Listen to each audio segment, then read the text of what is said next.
Our old friend celery. Celery is one of those things that we might not know a lot about or might not use or just use as a raw snack.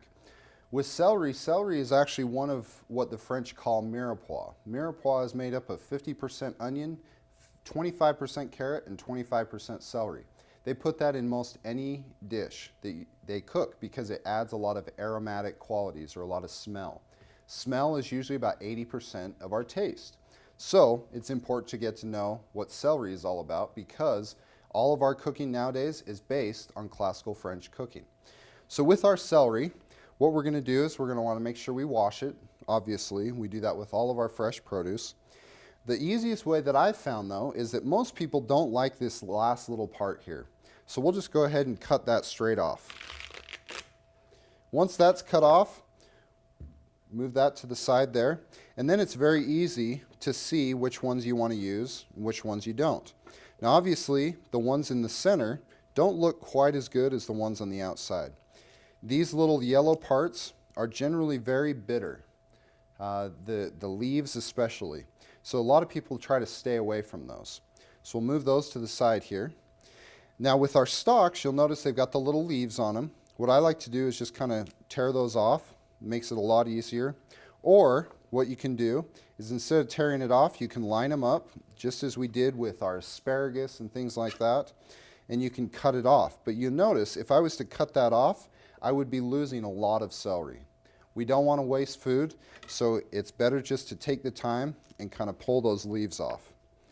As you pull these leaves off, you'll notice that some of them will come off a lot easier. Namely, the ones that are on the outside, these nice dark green stalks, will actually be really crisp and you can hear it. It comes off so easy. Now the ones that are a little bit more yellow, you'll try to get off and you'll notice it'll be a lot more rubbery. The reason that is that as they grow on the outside more, they have to be tough. They have to withstand the climate and things, whereas the ones on the inside are protected by the ones on the outside.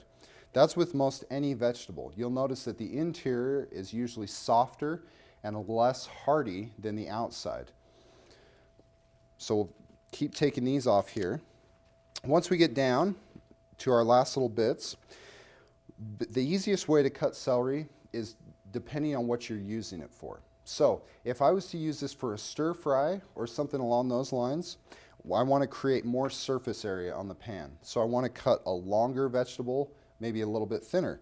So I'll turn it over so I have kind of a flat surface, and then I'll just go kind of on a diagonal to where I can cut it in these thinner, longer strips.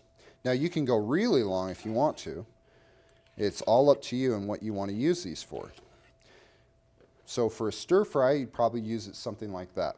If you're using the celery, and I'll just cut the top off there, for say celery sticks, I would cut it in half to make sure that I have a smaller cutting area, and then I would cut it in half again to where I have a flat cutting surface instead of those round edges. And then once it's cut down, you could eat those, or if you wanted it smaller, we could cut those in half again to where those are now even smaller. And once they're all cut down, then you have the nice celery sticks.